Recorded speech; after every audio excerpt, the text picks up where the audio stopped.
Good afternoon, everybody. Hello, and welcome to Common Sense News and Entertainment's Connecticut Common Sense podcast with Selena Rifkin, Hi. as always, and Oh, myself.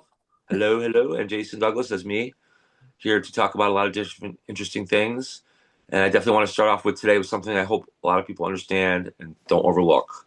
And that is today is actually the birthday of, does everybody know, our 16th president of the United States, Abraham Lincoln.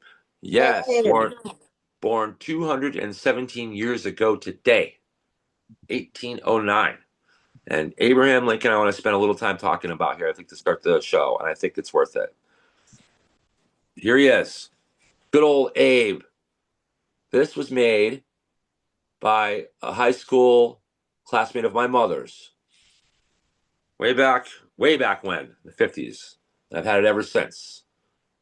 And it's a cool little hand painted wooden hand painting of Abraham Lincoln, who, of course, we know was tragically shot and killed at Ford's Theater in 1865 as a fairly young guy, right? So, what's 65 minus 9? 56. He was only 56 years old when he was shot. And that's pretty much how old I am. So, I'm almost there. And Abe Lincoln was born, I believe, in Kentucky, and he ended up in Illinois when he first got involved in politics. And Abraham Lincoln was a very what of tall. Women talk about tall, dark, and handsome. I think Abraham Lincoln qualifies as a very tall, dark, and handsome guy. Smart, intelligent. He's known for being physically strong and also mentally. He was a reader of multiple books. Very well read individual. Just an incredible human being, and always seemingly with the right thing in mind and the right. He was never a fan of slavery. He was always an abolitionist in his heart from the very beginning, probably from reading so many books and realizing, um, you know, the wrongness of slavery. And so we could talk about slavery another time, but the abolitionist movement that was born in the United States and in England in the early 19th century was the first time that everyone knows in human history that people know there was any real movement against slavery in the world. It was Anyway, the norm, and it it continues to was the norm. Just like now we have rich, poor, middle class. We be. basically had rich, poor, middle class, and slavery. There was Mhm. just a fourth one. That was what it was called. Actually, I don't think there really was much of a middle class in the ancient You're world. right. You're right. You're There was right. Well, there was the middle class in all a through little the days, bit. but it It was was a very small. small, Yeah. and they were basically traveling merchants that would travel over. They usually didn't have homes. They usually traveled around Mhm. and sold goods that it was like eBay on wheels in the Middle Ages, essentially. Love it. I You love it. know, but it wasn't something that was thriving or anything like that. And you're right; it was probably less than 1% of the population that was actually involved in that. So there was no middle class to speak of. It existed, but at the very middle, it barely existed. But slavery was a much bigger class back then in terms of population and number of people.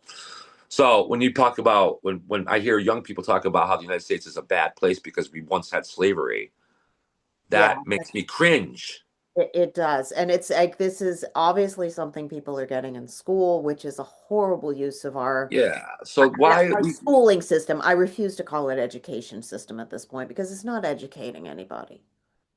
we in light of talking about Abraham Lincoln, Abraham Lincoln educated himself very well, and there's something to be said for that. That kind of tends to that gets back to homeschooling and independent education.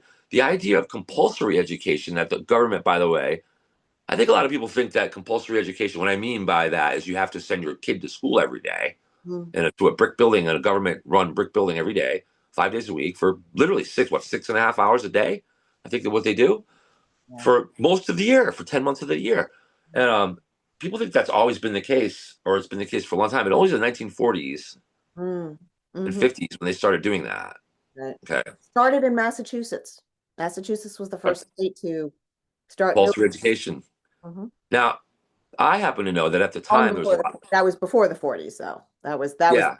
No, but it became nationwide in the 40s, basically. And they used World War II as an excuse to do it, essentially, oh by yeah, saying we have to keep up with other nations. that makes sense. You can have I didn't put my do not disturb on. You can have um educate you. I think it makes sense for a government to. The government does have an interest in making sure that its citizens are well educated. I agree with that principle. in principle. In principle, In principle. but it's But done by the how do you state get that job done? through testing. Like I don't mind saying. I don't even agree with that. I don't, that's like, Well, I know you're more libertarian than me. Like I think it's fair to say because of technology and all the things that people need to know. I think it's fair to say, look, you're responsible for educating your own kids. Basically, it's freedom of choice. We're not going to. But at the age of say 6 or 5, your kids should be able to pass a basic reading test. Because I think the government has an interest in making sure enough people are literate in the country. And listen, let's face it, parents are great, and parents should always be the first ones. But I don't think a child should not be able to read just because their parent decides, I don't want to bother teaching them how to read. So I think there's got to be a little bit of oversight in that area. That's all I'm saying. So you bring them in at age 5, maybe again at age 8, and then maybe one more time at age 12 I to mean, make sure that that's basics reasonable and pretty non-invasive compared to what we have now, compared to what homeschoolers have to deal with right now. right? I'd Or love to compared to what get parents as somebody a in. whole have to deal with. Yeah, I'd love to get somebody in who like homeschooled their kids who would talk about that. And we know a few people who have, so maybe we can get them in. Right. Parents should be on. Parents should be. I think you should have to be a parent to be on a school board. Yeah, Why should they? Why do these people don't have kids or don't have kids in the sticking the game making all the rules? no, no. But So Abe Lincoln educated make a good himself. argument for that. You can Yeah, that's do a that. good idea. I just popped into my head just now. So Why not? Or okay, let's make sure at least 50% or more of the school board members are parents at least. yeah, yeah, there You should be know, a minimum some requirement. kind of parameter there. Now, some because you need to have some investment. There has to be investment in this. Why should we allow? Those are the ones that it's the school boards that put the stamp on the curriculum, correct? So Mhm. why should it be allowed that kids are taught that the United States is a bad place because we once had slaves? That's not true. We're the place that actually woke up the rest of the world to the wrongness of slavery. Yeah. And how can you teach kids? How can kids? I'm sorry, I don't want to pick on kids, but how can you learn about the Civil War in one lesson and then also a month earlier or 2 months earlier in your class be taught about how the United States is bad because it was founded on the basis of slavery, but yet we all died. 212, I believe, thousand white men died, or Mhm. black and white men actually died in the Civil War That was mostly, yeah, it to was mostly free the a lot slaves. of white So men died. A lot of white men died. a lot So of white men and black men died in that. Mostly white men actually that died in that. But there were black men that also, of course, yeah, oh died in yeah, that war. they signed on for all sorts of different reasons on Right. both sides. So So Abraham Lincoln was an amazing figure in saving this country because of his incredible talent and prowess. He was kind of like I look at Barack Obama as the devil and Abe as like the other side of that, the good side of it. Not a god, of course, but like the good side of it. Well, Barack Obama rose to the top and became president through being also very witty and charming and feeling very strong, but his intentions were evil. And that's a word I think that isn't used enough. We have a lot of words that are used too much. mm, And I think evil is one that's not used enough. Some people are evil. Now, there's a lot of people that have mental health problems and it causes them to do bad things. And we, yeah, well, I we, mean, we can talk about we exactly can where talk about that subjectively, that ends but up because there I are have some people direct that are just experience with evil. that. That's it. Right. Yeah. I have some direct experience with that. So Right. So I think that Lincoln rose in a similar way, rose to the top of the political spectrum, became president of the United States as a good man, as a force of good, though, as opposed to Obama. And as a force of good, he became president of the United States because of his just unignorable physical prowess and talent, mm, and took the country at a time where people may not know this, but the South basically during the election of 1860 the South said that if this man is elected, Lincoln was getting a lot of momentum. He's a populist like Donald Trump is. mm, People love Lincoln, and he is a great speaker, and he had a lot of momentum. And the Democrats, of course, by the way, and we can talk about history's been flipped. Democrats are the ones that preserve slavery all they can, not Republicans. mhm, The Democrats in the South said, if this man is elected president, we are going to leave the Union. And so it was literally the election of Abraham Lincoln in 1860 that led to the succession of the Union to South Carolina, which is the first state to secede from the Union, which, of course, we all know precipitated into the Civil War. And Lincoln, the first half of the Civil War's policy was to just try to bring the war to an end.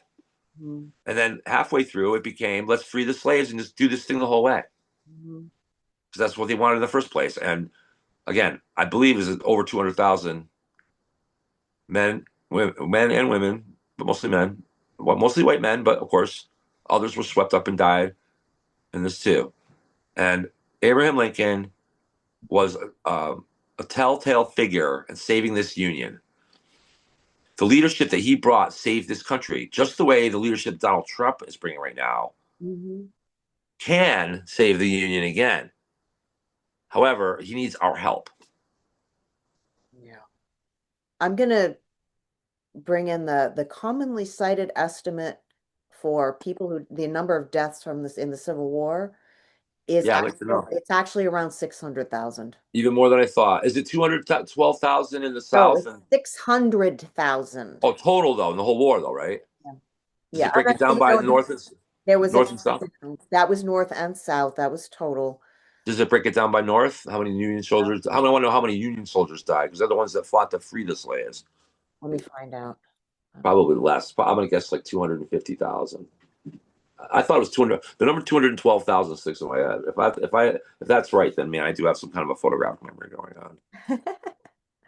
Let's see. Um, Abraham Lincoln. let's see. Tell me, tell me, Selena, how many men died in this war? No, you're low.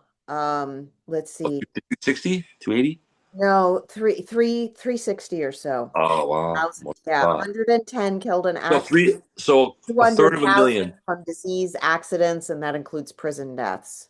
Okay, so a third of a million or so men, almost all men, died to free Uh-huh. slaves in the United States. Now that is the first. If I'm not mistaken, I'm pretty sure even Moses just just helped them escape.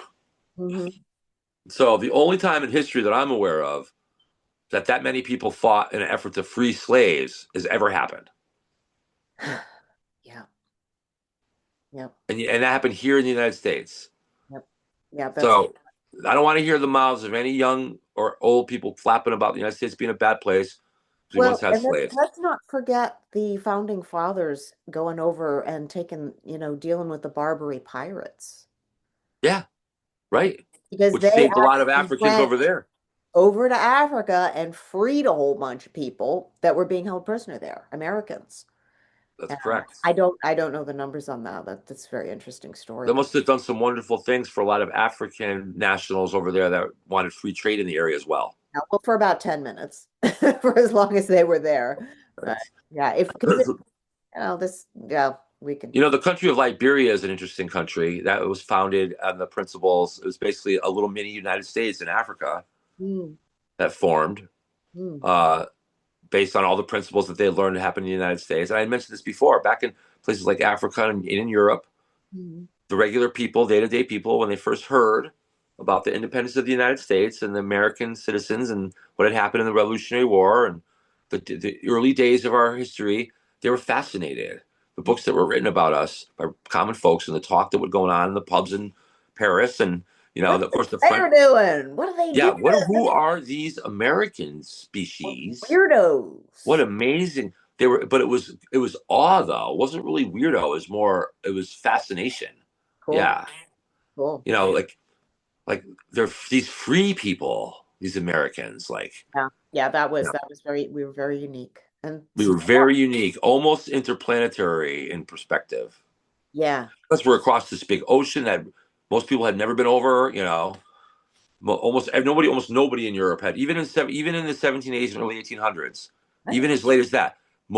Almost everyone that lived in Europe had never been across the ocean, never been over the other side of the ocean. Very few people had made the trip back and forth. Hmm. It wasn't until airline travel, honestly, Right. when And some more and of more us people still began to haven't been back experience. and forth. Right.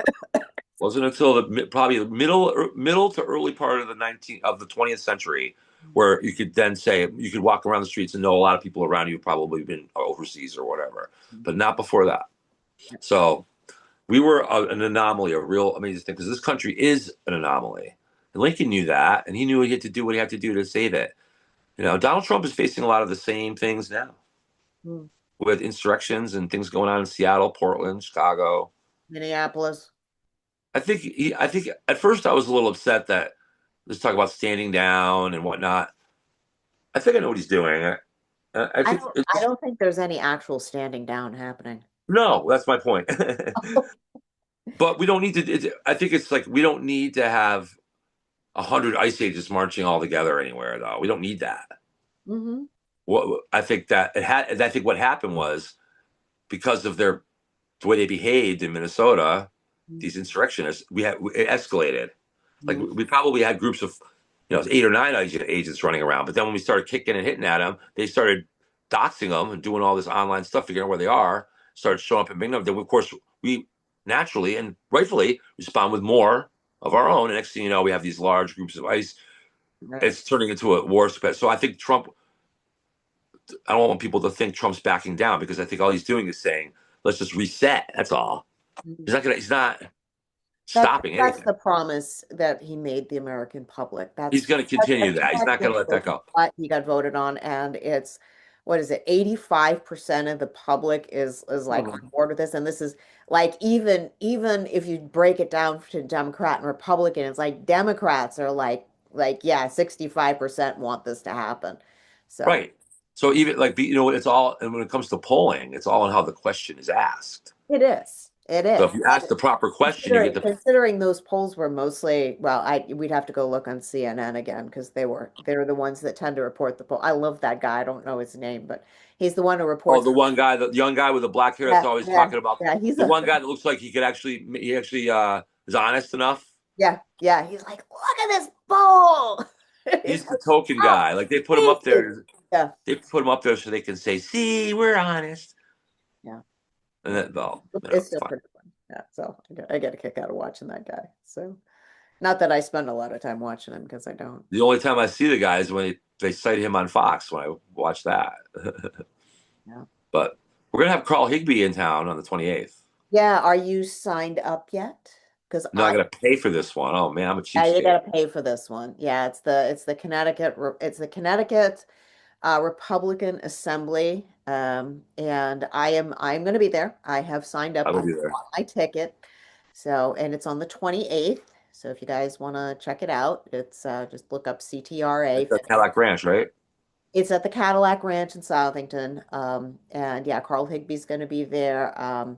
The So it's a ticket to get in the building, but you can show up outside, right? People can show I'm up. sure you can show up outside without, paying anything. It's going to be February 28th. It's not like it's going to be particularly warm out there, How but much is the ticket? 85 bucks? Is it 85 bucks or something like that? I think it was 110.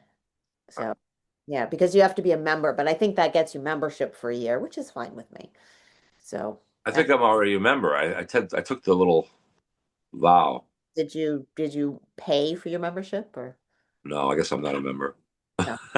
No. Most groups you have some kind of membership. I donate my time. I can't donate my money, not much at least. I am going to donate to Betsy McCoy's. We should talk about her a little bit. Yeah, yeah, and you know what? Let's go right into that because I have something that I want to say about Let's our hear you. Let's hear it. gubernatorial candidates. So right now we've got four people running. Uh, Yep.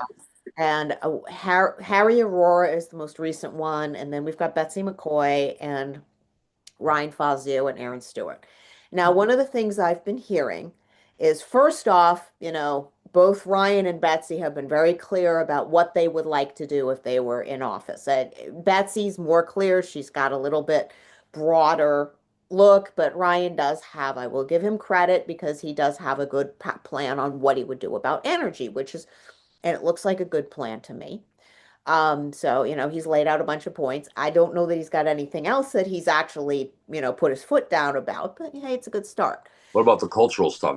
People need to I know. don't think, I don't think, I don't know if Betsy's the only one I know of who has actually stood up about the cultural stuff and said, she's opposed to enforced vaccines, and I'd have to look up a couple of other things that are her stances, but she seems to be right on board with the cultural stuff. Good. Anyone she will I found her very willing to answer questions.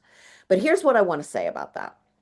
So there's a bunch of people out there who like will respond to, because I mostly follow Betsy. I have tried to talk to Aaron, nothing. You try and ask questions of Ryan, nothing. Now, I've had a little That's, bit of talk with Aaron, but I can't get her to come forward yeah. with anything. Yeah. But and this is on X, and it's like you don't get any answers back. So it's like, well, why should I emotionally invest in you? Okay, so here's why you don't have to emotionally invest in the candidates. You do have to show up. Here's why. Because if we can, no, can a Republican governor get your taxes removed? Not without the legislature. Duh. Of course that's true. However, we have a Democrat supermajority, which we've had since 2017, and all they've been doing is steamrolling everything that they want to do. They don't pay the least bit of attention to the Republicans in the legislature because they Right. know they don't have They to. don't need them. So the Republicans can stand up and say all the cool things that they want to say, and there's no reason for the Democrats to even pay. They have to give them podium time, Sure. not have to actually act on anything they say. The Right. Republicans come up with a plan. Democrats don't care. They pay no attention whatsoever. What a Republican governor can do is put the brakes on that crap.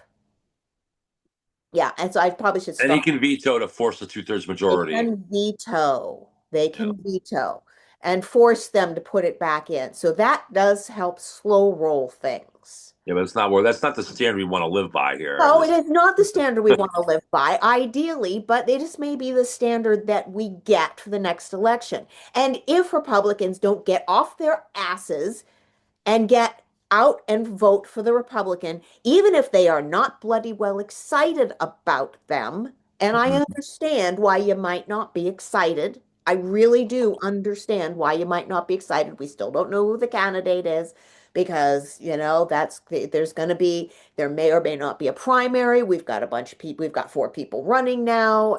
That's gonna be a real interesting challenge for them, for the state central folks to decide if they're going to vote on a single person or if there's going to be a primary. So please pay attention and get yourself out and vote.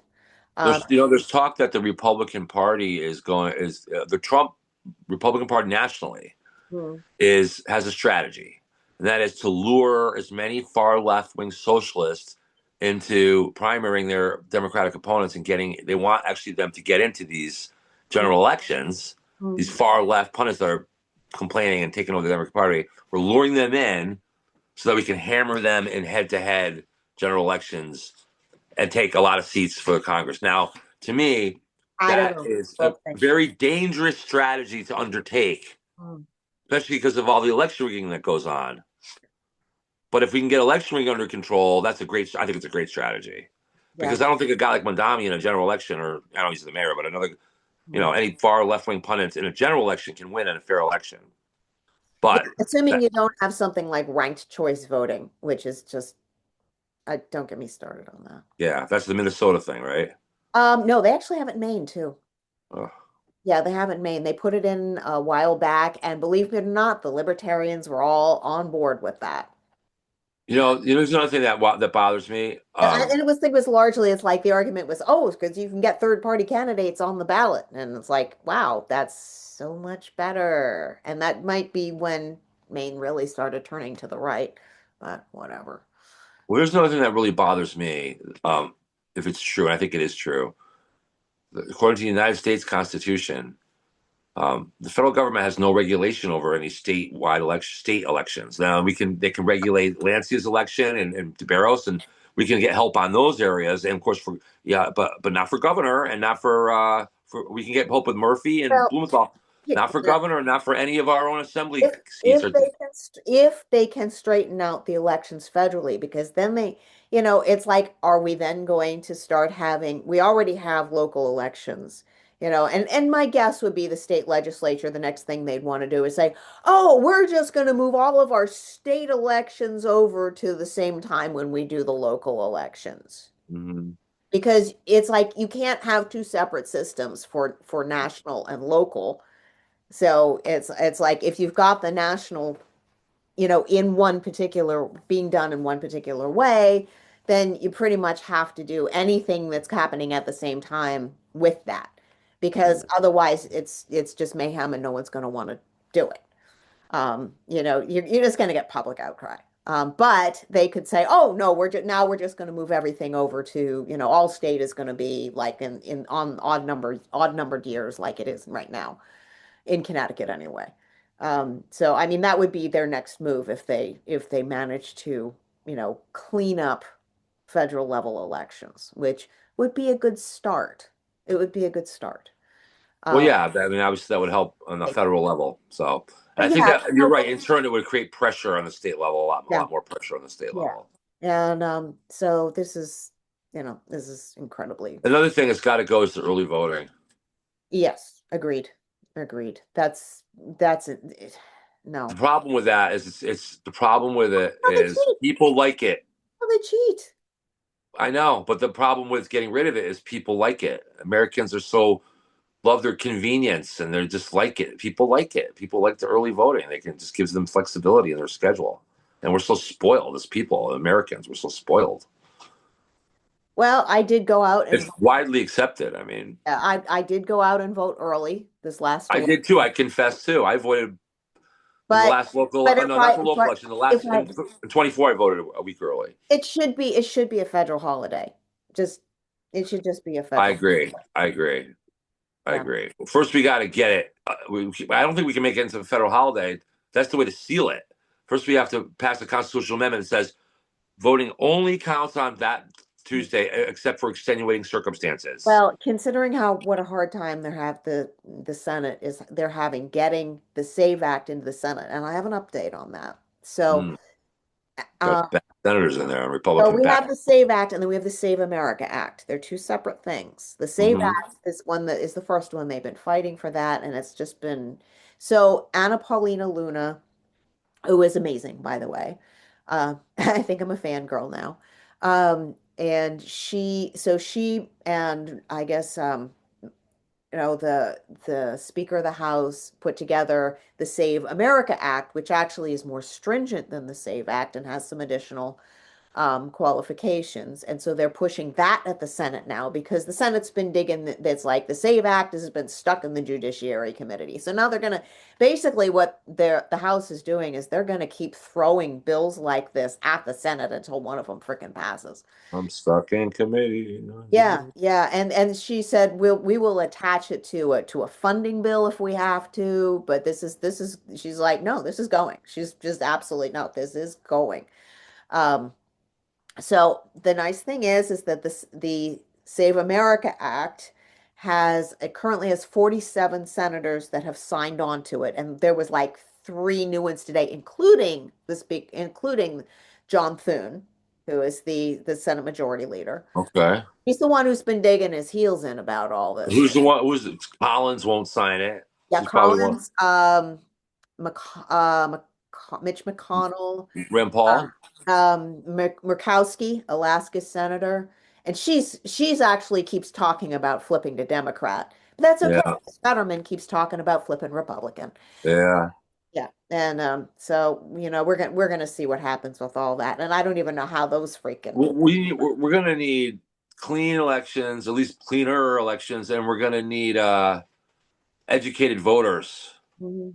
who know what's going on, what's at stake. And another thing is we need. I think the fact that we're deporting so many illegal, these guys all voted, Oh, even the criminals, because oh, that's what they're told to the do. thing is, I mean, you can throw these people out, but you're not getting rid of their actual voting records. That's Not the they're running records, but they Like, can't yes, vote this you fall if want they're to not get rid here. of these people. There's no question.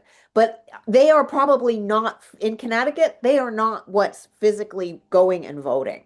In Connecticut, it's their voting record, and their voting record itself is being manipulated. Because what happens is if you take a series of snapshots, because the the voter rolls are not something that's static. You can take it's what's called a dynamic database. And so new voters are keep getting added all the time. So you can take a Sure. snapshot Yeah. of this voter and all of the votes that they did, and you can take a snapshot then, and then you can take a second snapshot, a few days later. what's happening is that the Only if they actual, voted or not, though, not who they let voted me let for. me finish. The Yeah. actual voter record changes over the period of time. That's not supposed to happen. Okay. Yeah, they are changed. They are going in there. We don't know how they're doing it, but if you take a snapshot on this day and then 2 days later, the voting record on certain people has changed. That is not supposed to happen. So what happens is they have access to all these voter records, which some of them are people who are legal, but a whole lot of them are people who are dead. We have That's this, computers. there's a system, and I can't remember, it's ERIC is the acronym for it, ERIC. It is owned by George Soros, and the state Oh, pays $25,000 a year for ERIC to clean dead people off the voting rolls. They do not do this. I'm certain this is by design because it is Soros owned. Uh, yeah. there are a number of Well, states. just having him contract, isn't that a conflict? So to have someone who's This contracting is to the buy, state contracting out, and because it's a private corporation, we can't do a FOIA request. They've he's a tried. well-known far left wing guy too. What, Soros? Yeah. So I mean, isn't there a bias right there? Like, who? Where would you challenge something like that? Department of Well, Commerce, that maybe? this is why it has to. It's like we can't even get it on a state level because there is no. We don't have any. We Department don't of Commerce. Department of Commerce on the federal level, then. federal level something like that, or depending on how it goes. The Department of Justice has all of the details on this. These things have all. The Department of Justice has all of this information. So we're hoping that at some point, they'll get to it. And remember that Tulsi Gabbard is now They have a looking lot to do. at the validity of, yeah, they have a lot to do.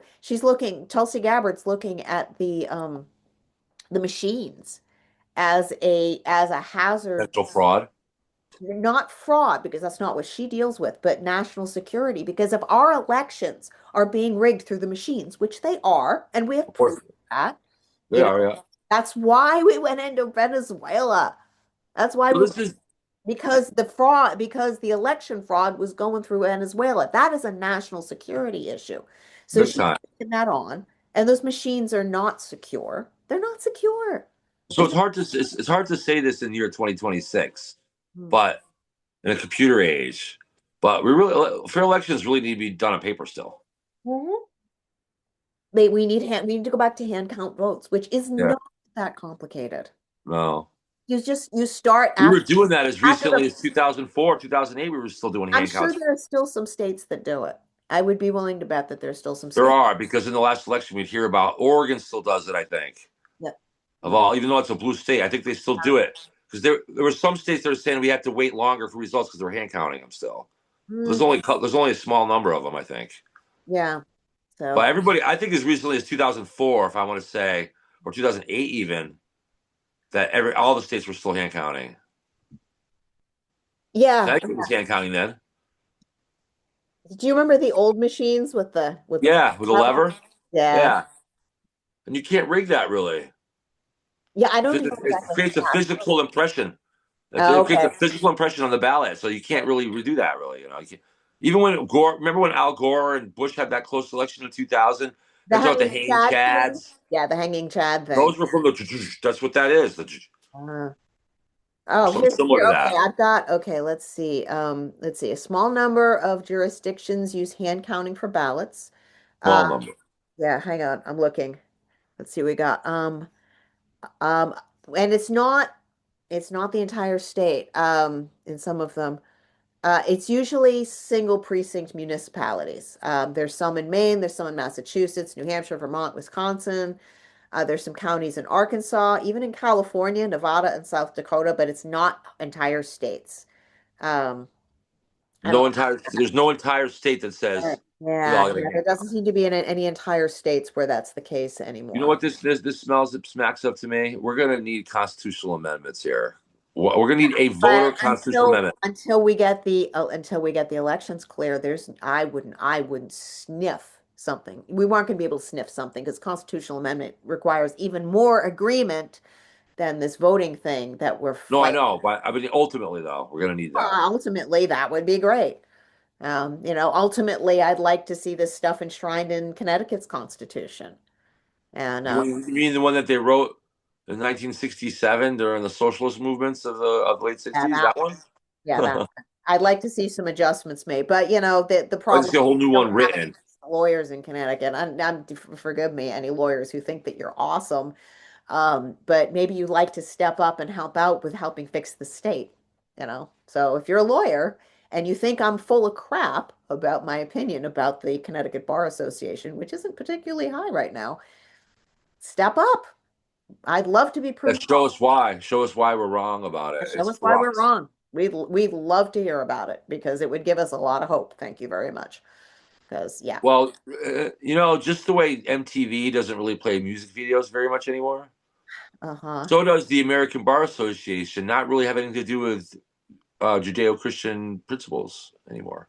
Yeah. Well, They're not founded on American ideal. They don't go by American ideals anymore. mm, They just don't. Socialism. yeah, So that's bad. It's it is. judges ruling an ideology, and that's not what they're there for. Judges aren't supposed to be that powerful. No. They're there to settle. They're like referees. Okay. So speaking They're there of, to settle disputes.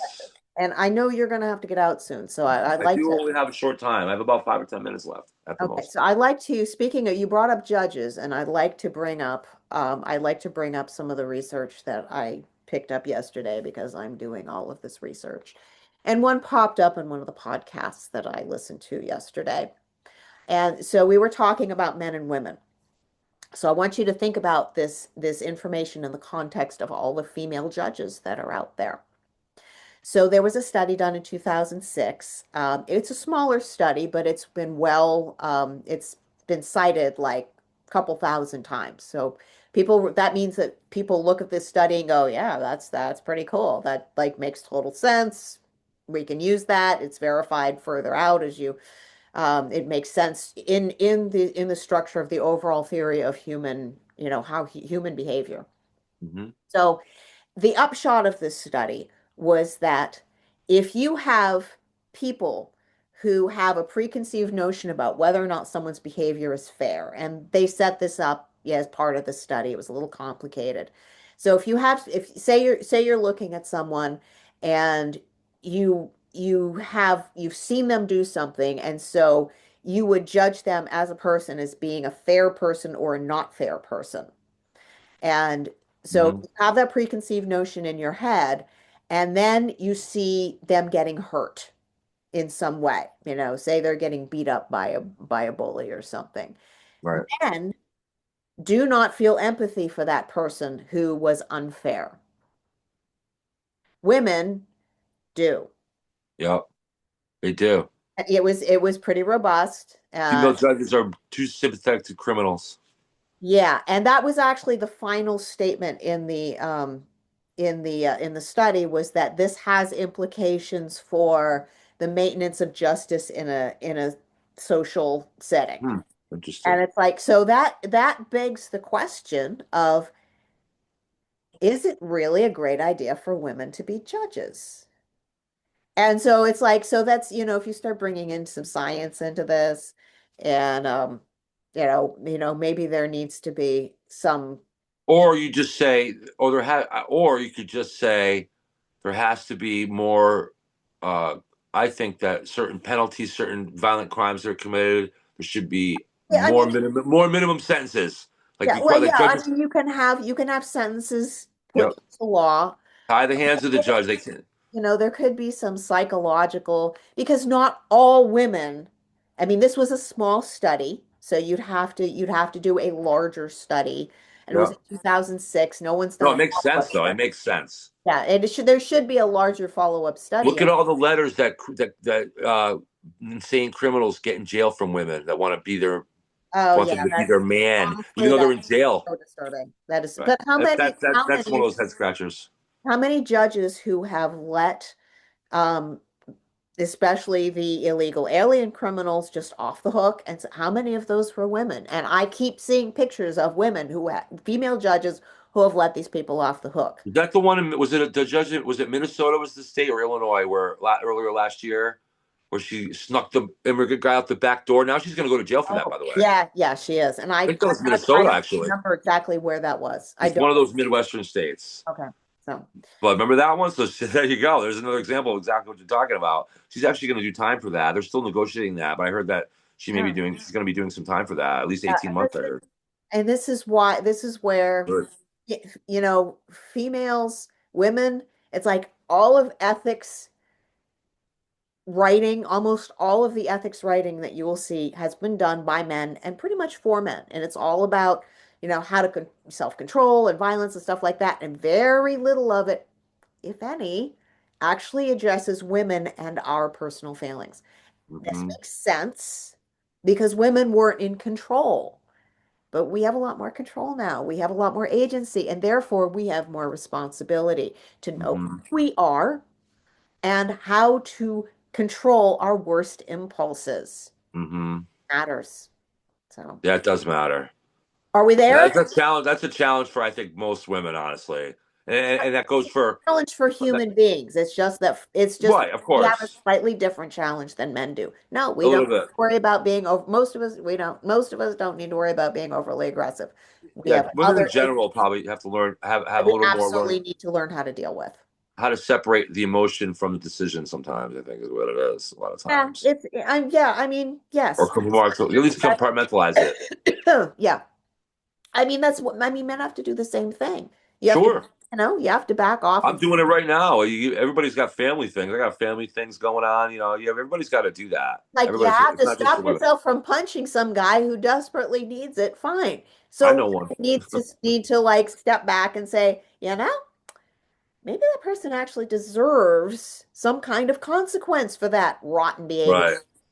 even if Right. I feel bad about doing it. It's like, yeah.